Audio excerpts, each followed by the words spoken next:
Eh bah oui, ça part en coup tordu, le 368e épisode du coup tordu. Ici on vient parler vélo, ici on vient parler cyclisme dans le coup tordu. Il y a des interviews et il y a des previews. Et bah je vous retrouve en solo pour la preview et pour les pronostics de la 10e étape de la Vuelta 2025 qui va avoir lieu ce mardi 2 septembre. Je vous rappelle que dans l'épisode précédent et tous ensemble, et on va en parler, on a rentré la victoire de Jonas Vingegaard sur la 9e étape. Alors ça paraît simple, mais la cote était quand même à 7,5, plus la victoire de Jevine l'année dernière qu'on avait pris à 20. Ça commence quand même à faire un bon petit début de Vuelta, ça fait bien plaisir. Je suis en solo pour cet épisode, Actuellement j'allume les podcasts, on va dire de manière un petit peu inopinée, mais on va essayer de se recaler tranquillement avec la Tib et avec Enzo. Dès que j'ai des projections un petit peu plus claires, vous les retrouverez bien évidemment en fonction de leur dispo, vous les retrouvez dans le podcast. Je vous rappelle que Thibaut vous fait des previews écrites, des previews de dingue sur le site Vélo Futé, et Enzo vous fait aussi des previews écrites, des previews de dingue sur son site The Big Gear. Donc n'hésitez pas également à aller faire un petit tour pour avoir des éclaircissements en plus du podcast, en plus du coup tordu. Donc analyse de la 10e étape de la Vuelta 2025. On va parler aussi un tout petit peu du Tour de Grande-Bretagne. J'en profite également. Voilà, le message de prévention, que jouer avec excès comporte des risques, que dans le lien de l'épisode, je vous ai mis le numéro de téléphone de Joueur Info Service, même si j'espère que vous n'aurez jamais à utiliser ce numéro parce que vous êtes des joueurs raisonnables, vous êtes des joueurs raisonnés et que vous pratiquez ce qui s'appelle le management de bankroll. D'ailleurs, je vous ferai un petit format sur les probabilités d'occurrence, un petit peu la manière dont je gère mes mises actuellement. Je pense que c'est vraiment la partie qui m'a fait le plus défaut en début de saison, on va dire, cette notion que j'avais perdue ces derniers mois. À un moment donné, voilà, j'ai simplement oublié la base. Je vais vous dire pourquoi j'ai raté mon début de saison principalement.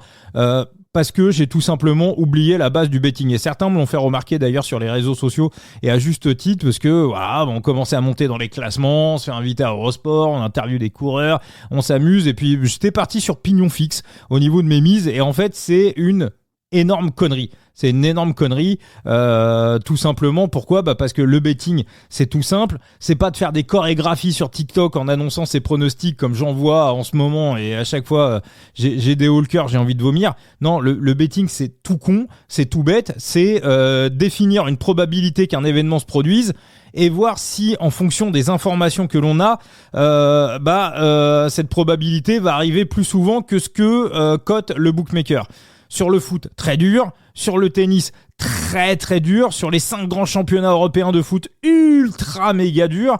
En revanche, sur les sports de chrono et sur le vélo, il y a encore la place. Et pour moi, c'était cette 9e étape de la Vuelta où je vous avais donné un scénario pas parfait quand même. C'est-à-dire, j'étais parti sur un GC Day. Alors j'ai vu 2-3 gars sur les réseaux sociaux qui m'ont dit mais c'est quoi un GC Day, Vincent ? Ça veut dire une étape où c'est le classement général qui remporte l'étape, comme Jonas Vingegaard sur la 9e étape. Donc c'est soit un scénario GC Day, soit un scénario échappé. Donc les books étaient partis sur un scénario échappé, la plupart des parieurs étaient partis sur un scénario échappé. Moi j'étais parti sur un scénario GC Day et je vous avais expliqué pourquoi, tout simplement à cause de la météo. Les coureurs ont eu un putain de vent de face pendant quasiment toute l'étape, sauf sur l'ascension finale. Voilà, sauf sur l'ascension finale où moi je voyais un sprint de 30 à 40 coureurs, et puis Jonas est parti et a fumé et a poutré tout le monde, et on a eu des arrivées quasiment au compte-gouttes. Alors ça fait rentrer le pari, mais ça veut dire que l'analyse n'était pas non plus parfaite, et j'aurais préféré presque qu'il y ait une arrivée à 20-30 coureurs, que le bet ne passe pas, mais au moins d'avoir le bon scénario, parce que la première chose, c'est avoir le bon scénario. Mais le plus important que d'avoir le bon scénario, c'est surtout définir ce qui s'appelle les values.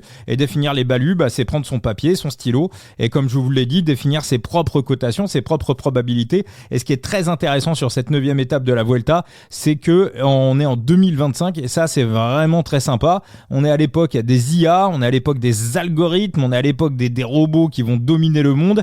Et ils ne réussissent toujours pas à intégrer la météo dans leurs analyses. Alors ça, tant que la météo, le critère météo ne sera pas intégré par les bookmakers et majoritairement par les parieurs, je vous assure, on aura encore de beaux jours devant nous.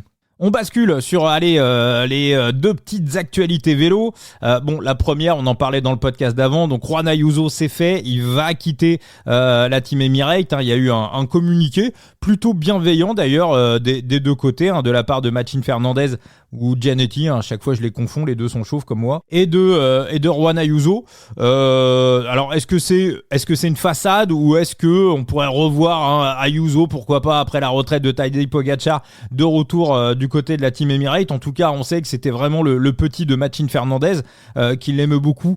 Donc ça vraiment c'est compliqué un petit peu de savoir le pourquoi du comment. Ce qui est sûr, c'est comme on l'analyse depuis un petit moment avec Thibaut et Enzo, c'est que Ayuso n'en a rien à foutre, et je vous l'annonce, il sera en solo et en mode solo jusqu'à la fin de la Vuelta. D'ailleurs, vous l'avez tous vu à l'arrivée de la 9e étape, Joao Almeida, il dit c'est dommage, c'était quand même un petit peu tout seul. Juan Ayuso, qui finit dans les derniers de l'étape, qui termine avec Jasper Philipsen, il dit qu'il avait pas les jambes. Bon, globalement, il nous prend pour des billes, pour des billes, clairement, voilà, il nous prend pour des cons. Donc Juan Ayuso, putain d'individualiste qui va se retrouver dans le collectif de la Lidl. J'en ai parlé dans l'épisode d'avant, je vais pas vous répéter ce que je vous ai dit, mais en tout cas c'est fait. Ce qui est intéressant, c'est de voir comment ça va évoluer pour la suite de la Vuelta, et vraiment je pense que Juan Ayuso va complètement se désintéresser du classement général de Joao Almeida et va faire sa petite partition à lui tout seul. Alors après, j'hésitais à prendre Juan Ayuso maillot des meilleurs grimpeurs. Je pense, je ne pense pas aller dessus, tout simplement parce que à tout moment ça peut clasher en interne du côté des UAE, et on peut nous le sortir sur Covid comme on l'avait sorti au Tour de France 2023, si vous voulez, un Covid administratif, enfin un Covid virtuel, si vous voulez, si vous voyez ce que je veux dire, un Covid inventé. Donc voilà, c'est un petit peu cette ambiance un petit peu bizarre qui tourne autour des UAE qui fait que j'exclus pas la possibilité que Juan Ayuso quitte la Vuelta avant la fin si vraiment ça s'embrouille. L'autre actualité, je sais pas si vous avez vu, c'était Bryan Coquard, j'étais un petit peu passé au travers sur le dernier sprint qui avait été remporté par Jasper Philipsen. Il était, j'en parle parce que c'était la rentrée des classes aujourd'hui. Il était littéralement dégoûté à l'arrivée. Bon, il a été déclassé par les commissaires, mais il a pas dit que ça quand même. Il a pas dit que ça. Il a aussi expliqué que il était venu sur la Vuelta avec un doigt cassé, que c'était la première rentrée de son gamin. Et il se demandait ce qu'il foutait là. Cédric. Je veux dire, ok, Bryan Coquard, il est professionnel. Ça, il y a absolument aucun souci là-dessus. Mais je pense qu'il est là, on va dire, à contre-cœur. Et Bryan Coquard, c'est aussi le mec qui se tape un peu les missions, on va dire, d'outre. On l'envoie, il a été plusieurs fois en Australie. Donc c'est un bon soldat, c'est un bon guerrier, c'est un père de famille. C'est pas le gamin que tu envoies dans ses premières années. Donc pourquoi forcer un mec qui a 32-33 ans, pourquoi l'obliger à rater la première entrée de son gamin? Ça, je trouve ça un peu particulier. Je pense que dans n'importe quel travail, je sais pas. Alors est-ce que quand une fois que Bryan Coquard sera parti de la Cofidis, est-ce qu'il reviendra sur cet épisode? C'est pas trop un mec un polémique en principe, mais je me dis que cette décision de le mettre sur la Vuelta contre sa volonté, parce que c'est un peu contre sa volonté, elle vient forcément de quelqu'un. Voilà, il y a forcément quelqu'un en haut qui a dit non, vous me le mettez sur la Vuelta. Et ce quelqu'un qui en plus a très souvent l'esprit de contrariété, si vous voulez. Ce quelqu'un, vous lui dites blanc, il dit noir, vous lui dites noir, il dit blanc. Voilà, après chacun se fera son avis. Mais, encore une fois, je suis pas là pour lui tirer dessus, mais voilà, j'ai pas trouvé ça. Je me suis dit que quelqu'un avait pris la décision de le mettre sur la Vuelta. Donc maintenant, je suis pas dans les organigrammes de la Cofidis, mais j'aimerais bien savoir qui, et je pense que vous, à l'écoute du podcast, dans vos voitures, dans votre lit, à la maison, au travail, je pense que vous avez la réponse. Un petit mot du Tour de Grande-Bretagne. Alors, il y a le Tour de Grande-Bretagne, je rappelle qu'il y a plein d'épreuves qui sont ouvertes en France, désormais, sur lesquelles on peut parier. Il y a je sais pas, peut-être une vingtaine, trentaine d'épreuves en plus qui ont été autorisées par l'Autorité nationale de régulation des jeux. Donc, le Tour de Grande-Bretagne, qui était jusqu'à présent interdit en France, est pariable en France. Alors, au niveau des PLT, alors c'est un peu plus montagneux que d'habitude. Des fois, le Tour de Grande-Bretagne, on a 8 étapes, on a 8 sprints, c'est insupportable. Notamment l'année où Olaf Koy, je crois, il en avait remporté 5 quand il s'était associé avec Wout van Aert. C'était en 2023. Wout en avait pris une parce que Olaf Koy lui avait fait la cassure. Enfin bon, c'était complètement inintéressant. Bon là, au moins, on a le mérite d'avoir, j'ai envie de dire, presque une étape de montagne. On aura un talus de 5 km et demi sur la 6e étape. Ça sera l'étape reine de ce Tour de Grande-Bretagne. Favori Oscar Onley. Alors favori logique, oui. Maintenant, on l'a plus vu depuis la Classica San Sébastien. Donc j'imagine qu'après son gros Tour Tour de France et il a dû faire la Classica sur la forme du Tour de France et après il a dû, c'est logique, il a dû couper. Donc quel a été le cycle de préparation d'Only, j'en sais rien. La cote elle est à 3 mais on est complètement dans l'incertitude. Romain Grégoire, le talus de l'avant-dernière étape me paraît un tout petit peu long pour lui, même si le reste du parcours est plutôt bien taillé. Et à la 3e place, on se retrouve avec un énorme poisson du cyclisme international, à savoir Remco Evenepoel qui est coté à 5,5. Alors la tentation, les parieurs visiblement vont sur Remco. C'est vrai qu'il y a une tentation, même moi ça m'a tenté d'aller faire un petit tour sur Remco. Alors visiblement, il s'est préparé tranquillement, il a été à Livigno pour se préparer un petit peu tranquillou, loin des caméras, avec un objectif championnat du monde, championnat d'Europe et Tour de Lombardie. Son équipe a annoncé qu'il venait avant tout pour essayer de gagner une étape, et si la forme était bonne, ils verraient ce qu'ils peuvent faire pour le classement général. On rappelle qu'on le sait désormais, il a fait le Tour de France avec une côte cassée, ce qui peut expliquer un petit peu ses contre-performances. Maintenant, il a quand même été gagné un contre-la-montre avec une côte pétée. Donc, voilà, je suis assez mitigé. J'irai pas sur Remco. Alors peut-être sur une étape, si on sent véritablement que la forme est là.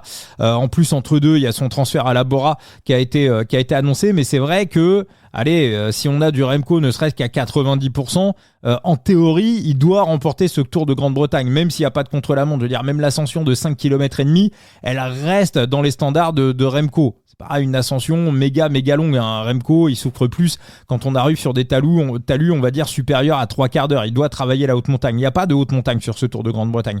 Alors ça reste une option, mais j'irai pas parce que voilà, encore vraiment des petites incertitudes. Et puis il y a un coureur qu'il va falloir surveiller sur ce Tour de Grande-Bretagne.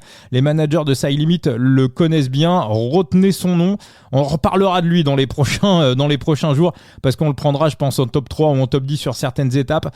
Brady Gilmore, retenez ce nom-là, Brady Gilmore, il est dans l'académie d'Israël, il a signé en World Tour pour la saison prochaine. Il fait une saison, alors il a 23 ans, il est un petit peu âgé, on va dire, pour un coureur de Conti, d'une réserve, d'une grosse Pro Team ou d'une World Tour. Maintenant, il fait un début de saison, incroyable, hein. Sur le Tour du Portugal, il était de tous les combats. Il a remporté 2 étapes. Enfin, c'est du très très bon. Brady Gilmore, c'est du très très bon. Et je m'attends à le voir briller cette année. Donc 2 étapes sur le Tour du Portugal. Il remporte le circuit des Ardennes. Il remporte le Tour de Taïwan. Donc 2 étapes également sur le Tour du Rwanda. Donc bon, on n'est pas encore sur du World Tour, mais ce mec est fort. Et va faire de belles choses. Je pense. Alors il a déjà 24 ans. Voilà, coureur, je pense, à éclosion un petit peu à maturité tardive, mais on le regardera plutôt. Voilà, je le catégorise plutôt puncher. Et je vous le dirai, mais je pense qu'on prendra un pic sur notre ami Gilmore pendant le Tour de Grande-Bretagne. On bascule sur donc cette 10e étape de la Vuelta, où là il y a des choses à faire. Je vous le dis, pour la première étape du Tour de Grande-Bretagne, le favori c'est Olaf Koy. La cote elle est 1,60. Bon, j'ai pas analysé le sprint dans le détail, mais enfin pour moi il y a avec Mathieu Brinnan derrière. Oui, logiquement ça doit gagner. Après un sprint, ça reste un sprint. Il y a quand même un peu de concu derrière. On a du Tuntenberg, on a du Dainese, donc voilà, c'est assez bien coté. Je n'y toucherai pas. On bascule donc sur cette 10e étape de la Vuelta. Alors notez que mercredi il va y avoir une étape de fou dans les rues de Bilbao, qui pour moi pourrait être peut-être l'étape décisive de cette Vuelta. Une sorte de Classica San Sébastien, format qu'on voit aussi très très souvent sur le Tour du Pays Basque. On sait que désormais ce genre d'étape un peu modelé un peu à la Liège-Bastogne-Liège, avec une succession d'ascensions de 10-15 minutes. On sait que sur ce genre d'étape on peut faire des coups tactiques, on peut faire de gros écarts, on peut aussi piéger des leaders, et ce genre d'étape des fois ça fait plus d'écarts que de grosses ascensions. Donc l'étape de Bilbao, je pense qu'elle est vraiment redoutée par tout le monde. Donc sur cette 10e étape de la Vuelta, c'est quasiment le copier-coller de la 9e étape, avec un parcours relativement plat et une ascension finale de 9,4 km à 6,1% de moyenne, avec un sommet très très plat. On aura un replat sur le dernier kilomètre. Sinon, ça va monter de manière assez régulière pendant 7 km, entre 6 et 9% de moyenne. Il n'y a pas de pourcentage à 2 chiffres, donc c'est véritablement une ascension pour grimpeurs rouleurs. En amont de cette ascension finale, il y aura un talus de 3e catégorie avec un sprint bonus avec des secondes de bonification. Là, on est à peu près à une 50aine de kilomètres de l'arrivée. Et le sprint bonification pour le classement par points, lui, sera situé juste avant l'ascension finale. Exactement ce qu'on a vu sur la 9e étape qui a vu la victoire de Jonas Vingegaard. Alors, chose intéressante, au niveau de la météo, cette fois-ci, on inverse, on change. Cette fois-ci, on va avoir un vent portant. Donc, les coureurs vont avoir un vent de dos de 10 à 15 km. Donc, pour moi, on est clairement sur un scénario break day, un scénario échappé. Je n'ai absolument aucun doute là-dessus. Je peux me tromper, mais je n'ai absolument aucun doute là-dessus. Avec l'étape décisive du lendemain, moi, je pense que le plan de base sur la 8e étape de Vingegaard, la 9e, c'était pas forcément d'aller gagner l'étape. Maintenant, le scénario a fait que ils ont pas eu à contrôler l'étape, ils ont juste eu à verrouiller dans le final et Jonas a mis la balle au fond. Alors, ce qui est intéressant, c'est que sur la 9e étape, Jonas était coté à 7,5 et là, Jonas, du coup, il est coté à 4,75. Alors que pour moi, sur cette étape, je vais pas dire il a aucune chance, il a pas aucune chance, mais pour moi, il ne va pas la gagner. Donc, vous voyez que les books, si jamais ce que je vous dis est vrai, ça veut dire que les books sont un petit peu à l'envers et là, il y a des values à prendre. Alors, pour moi, si vous voulez, cette étape, elle est hyper intéressante à analyser. Vraiment hyper intéressante d'un point de vue stratégique. Et moi, ce que j'adore, c'est ça. C'est essayer de définir la stratégie des équipes. Ce que fait Thibaut également sur Vélo Futé, quand il se met dans la peau d'un DS, essayer de savoir un petit peu quelle est l'équipe clé de l'étape. Et moi, je vais vous donner plus que l'équipe clé de l'étape, je vais vous donner le coureur clé de l'étape. Le coureur clé de l'étape, il s'appelle Mats Pedersen. Pourquoi ? Parce que Mats Pedersen, tout le monde va se dire, Mats Pedersen va vouloir prendre l'échappée pour aller disputer le sprint bonification du classement par points où il y a 20 points à récupérer, situé à une vingtaine de kilomètres de l'arrivée avant le dernier talus. Donc si vous êtes DS de n'importe quelle équipe, qu'est-ce que vous vous dites ? Vous dites, Mats Pedersen va sortir à un moment donné, donc coller au cul de Pedersen et axer entièrement votre course sur Mats Pedersen. S'il y a un groupe à 25, 30, 40 qui part, Mats Pedersen sera obligatoirement à l'intérieur. Donc fliquez-le, ajustez-le, regardez-le, il va vouloir aller prendre ce sprint à bonification. Si vous êtes le DS de la lead, pour moi c'est téléphoné. Si vous voulez, ce scénario, il est téléphoné. Parce qu'en plus, Pedersen, il va rouler. Donc, il va amener avec lui Jevine, il va amener avec lui Juan Ayuso. Ils auront pas grand-chose à faire parce que Pedersen va de toute façon rouler pour son sprint. Et on va revoir ce qu'on a vu sur l'étape gagnée par Vine et l'étape gagnée par Ayuso. Voilà, victoire de Vine ou victoire d'Ayuso. Ça paraît écrit d'avance et ça paraît trop écrit. Le scénario paraît complètement téléphoné. Alors moi, si je suis DS de la Lidl, qu'est-ce que je fais ? J'utilise Mats Pedersen comme un leurre. Voilà, tu dis, écoute gamin, aujourd'hui, ils vont tes points, tu iras les récupérer plus tard. C'est pas grave. Ils vont tous axer leur course sur toi. Et là, je cite Carlos Verona, je prends Julien Bernard, voire Andrea Baggioli, et je vous dis, bon les gars, ça vous laisse des opportunités. Au pire, pour Giulio Ciccone, pour la dernière ascension, on laisse Pedersen pour faire le pied. De toute façon, l'équipe entière va pas sortir sur cette étape. Mais on dit aux trois, qui sont quand même des bons gaziers, on leur dit, les gars, c'est à vous de jouer. Voilà, vraiment, le fait que Mads soit marqué, ça va vous donner des opportunités. Sachant qu'en plus, Ciccone, après un petit tir au classement général, on n'est plus obligé d'avoir de biberonner Giulio Ciccone comme ça a été fait sur la première semaine. Donc, si vous voulez, pour moi, cette étape qui se joue à plusieurs tiroirs et à plusieurs bandes au niveau stratégique, pour moi, cette étape, c'est véritablement une étape de vieux briscards. C'est-à-dire des mecs qui vont réussir un petit peu à lire le jeu de la Lidl Trek et qui vont pas tomber dans le leurre et qui vont pas tomber dans le piège. C'est comme ça que je le vois en fait. Voilà, c'est comme ça que je le vois. Pour moi, l'occasion, elle est trop belle d'aller offrir des opportunités aux équipiers de la Lidl Trek. Et moi, je vais vous situer au niveau de mes pics, je vais vous situer 3 vieux briscards qui peuvent sentir la course et qui peuvent sentir le coup. Le premier, c'est Louis Meintjes, petit Louis. En plus, la dernière ascension, elle est parfaitement taillée pour lui. Meintjes a toujours des pics de forme pendant la Vuelta. C'est sa course. Ok, les résultats pour l'instant, c'est pas flamboyant. Il est un petit peu loin au classement général. Il aura un bon de sortie. Il n'y a absolument aucun souci. Donc, je vais aller voir sur le book ref combien est coté notre ami Petit Louis. À chaque fois, ça sera vainqueur et top 3. En plus, c'est un mec qui sait courir en échappée. Alors, Petit Louis, écoutez, j'arrive pas à voir la cote de Petit Louis. Donc ça, c'est plutôt bon signe. Voilà, on est à 201. 201 pour Louis Meintjes. Donc, il y aura de la victoire et du top 3. Le deuxième pick, Michael Landa. Voilà, Mikel Landa, je pense que la forme revient petit à petit. Lui, je pense qu'il est suffisamment malin pour voir la course et pour sentir l'histoire. Donc voilà, Mikel Landa, dont toujours mon histoire des vieux briscards. Je l'avais vu coté, il me semble, aux alentours de... Ouais, il est à 41. Il y aura de la victoire. Il y aura du top 3 pour Mikel Landa. Alors, on est vraiment sur des mines bêtes. Petit Louis à 201. On est sur du, je pense, 50 centimes sur une bankroll à 10 000 euros. Ça va être à peu près ça. Je pense qu'on aura du top 3 aux alentours de 50. Voilà, on sera sur du 1,50 € ou 2 € sur une bankroll à 10 000 euros. Pour notre ami Mikel Landa, on sera sur du 1,50 € sur une bankroll à 10 000 euros. Donc on est vraiment sur des petites mises. Et le dernier nom que je vais vous donner, c'est quelqu'un qu'on voit toujours à un moment donné sur une Vuelta. À un moment donné, il finit toujours par sortir. C'est quelqu'un qui a déjà gagné 3 étapes sur le Tour d'Espagne, qui a aussi porté le maillot. Il avait porté le maillot rouge, il me semble.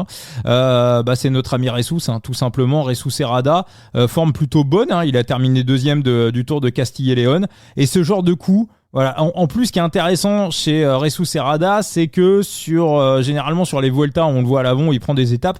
C'est pas un mec qu'on voit matin, midi et soir à l'avant. C'est juste, il a toujours ses pics de forme sur son Tour national et il arrive toujours à un moment donné à sortir, à placer la banderille, à sentir le coup. Donc notre ami Ressus, il a 35 ans, mais il vient d'avoir ses 35 ans au mois de juillet.